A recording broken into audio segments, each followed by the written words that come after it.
अभी हम चलते हैं माउंटेन की तरफ। वो सामने माउंटेन है, आप देख सकते हैं अगर तो।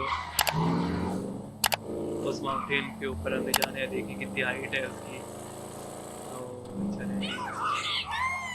ओके, यहाँ पर ये चीज़ें भी होती हैं, ये लोग इनको मार रहे हैं।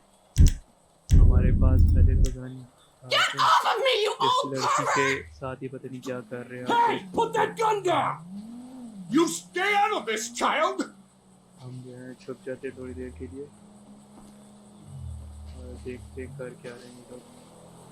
जुल्म कर रहे हैं, इनको जो है मारना चाहिए।